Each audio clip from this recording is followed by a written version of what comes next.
सबाराम बरगयारि फरायसालिमानि गोदान गभर्निं आफाद दादों।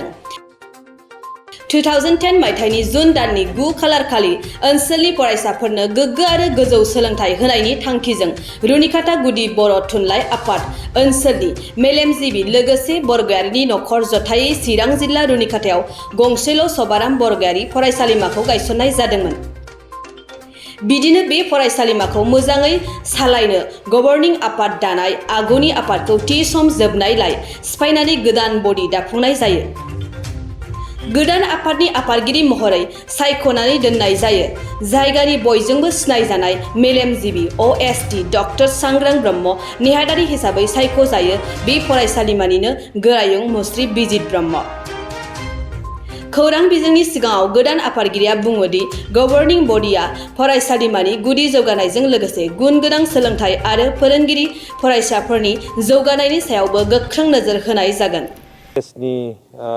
गोदानै जेनाखि जिबि गभर्निं बर्ड बेखौ दाफुंनायनि मोनसे मेलमोन आरो बियो जाफुंनानै थांबाय। दिनै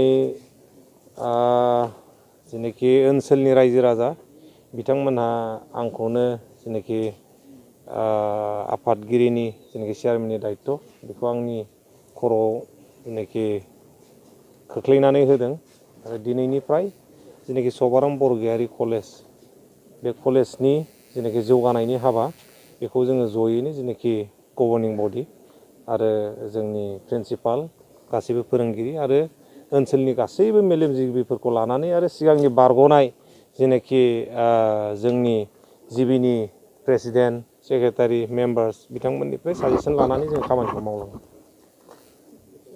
कलेज डेभेलपमेन्टनि माबायदि स्टेप लालांगोन? कलेज डेभेलपमेन्टनि खेथ्रआव आफादगिरि हिसाबै डेभेलपमेन्ट होननानै बुङोबाथ' मोनसे कलेजनि डेभेलपमेन्टआ इनफ्रास्ट्राकचारल' नङा, जों एकाडेमिक डेभेलपमेन्टनि खोथा दं, बाय टिचार्स क्वालिटि इडुकेसननि खोथा दं, टिचार्स ट्रेनिंनि खोथा दं।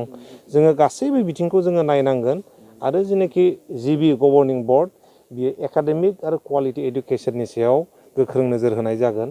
सोर टिचारा क्लास खालामदों खालामाखै, स्टुडेन्टफ्रा माबायदि एटेन्डेन्स जाबाय थादों, जोङो बेफोर बिथिंखौबो जुदि फिजिकेल डेभेलपमेन्ट बिनि अनगायैबो जेनाखि एकाडेमिक डेभेलपमेन्ट जों बेफोर बिथिंखौबो गोख्रोङै नोजोर होनाय जागोन। बोसोरसेसो सिगां नन टिचिं स्टाफआव अनेक मानसियानो नाम होदोंमोन, ओमफ्राय दा बेफोरबायदिनि प्रसेसा माबायदि जागोन सेलेक्सन प्रसेसा? नाम होनायजोंल' साख्रिबो दा, नाम थानानै साख्रिखौबो मावनानै थानांगोन नङा होमबा? मावनांगोनबो खामानिखौबो मावनांगोन। नामल' दं मानसिया नोङो माबायाव सिक्किमाव मावगासिनो दङ, नामल' दं सोरबा नोङो अबावबा दङ, बेफोरबायदि हाथरखिनिफ्राय लाबोनानैथ' जों साख्रि होफैयाना। नाम थानानै बोरै जानो? मानसिया नामबो थानांगोन बावबो मावबाय थानांगोन, अब्ला बेफोरनि सायाव कनसिडारा बेलेग रोखोम जागोन नङा होमबा? दा सोरनिबा नामा होनानै दं न'आवनो बियो बेलेग खामानि मावनानै जाबाय थायो, बेफोरखौ कनसिडार खालामनाय जानाय नङा। सोरखारि खालामनायनि सायाव माबायदि राहा दं? सोरखारि खालामनायनि राहाखौथ' बे जों स्पेसियेलि गभर्निं बर्डआ लानो हायो बे नङा। दा जोंहा बिटिआर एकर्ड मथे नोङो 6.3 क्लजनि जेनाखि मोनसे आसा हप, बिनि हपनि सायाव जोङो मोनसे जोंनि जेनाखि बरगयारि कलेज सबाराम बरगयारि कलेज बेबो मोनसे मिजिं थिनानै दङ कि बे क्लजनि गेजेरजोंनो जोंनि कलेजाबो खुब सम्भब गभर्नमेन्ट जागोन बा प्रभिन्सियेलाइजेसन जागोन।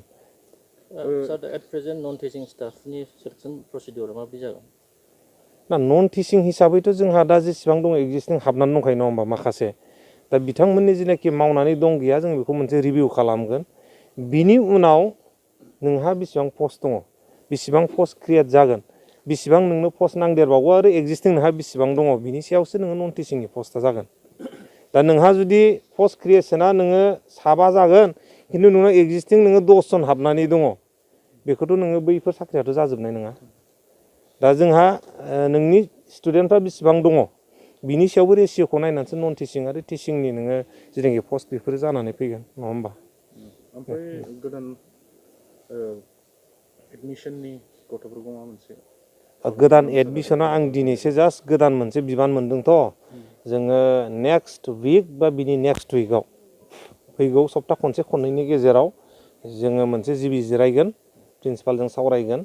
दा फिसनि खोथा माखासे दङ, बेखौ आं मोजाङै स्टाडि खालामगोन, खमायनांगौ बारायनांगौ जेनाखि जोंनो टिचारफोरनो एसे मोजां सेलारि होनो हानायफोरबायदि नायनानै माबा मोनसे बानाय जायो नामा बेबस्था जोङो बेफोरखौ स्टाडि खालामगोन गासैबो बिथिंखौ नायनानै गोदान जेनाखि फरायसा एडमिसन जोङो बेखौ लानो सेस्था खालामगोन आरो एडिसनेल क्लासरुमफोरबो नांनो हागौ बा मानो हागौ गासैबो जेनाखि मोनसे कलेजनि समस्या प्रब्लेम्स बेफोरखौ जोङो नेक्स्ट जेनाखि फार्स्ट टाइमनि जेनाखि जिबि मिटिं बेयावनो सावरायजोबनाय जागोन এতিয়া আমি আশা কৰিছোঁ ভৱিষ্যতে ভাল হ'ব বুলি কাৰণ আমি 2010 চনতে সভাৰাম বৰগাৰী কলেজ গঠন কৰিলোঁ ইয়াতে এইটো আছিলে আমাৰ এই চিৰাং দুৱাৰত বহুত আগৰ পৰা এটা সপোন আছিল ইয়াৰ উচ্চ শিক্ষা নাই সেইটোৰ কাৰণে আমি চলাই লৈ আহিছোঁ এতিয়া নতুন মানে কাৰ্যকৰী মানে কমিটি গঠন কৰা হ'ল জিবি হিচাপে গতিকে আমি আশা ৰাখিছোঁ এই নতুন কমিটিয়ে ভালকৈ মানে সকলোৰে মানে ইয়াতে সহায় সহযোগ লৈ পেলাই এই অনুষ্ঠানটি আগুৱাই লৈ যাব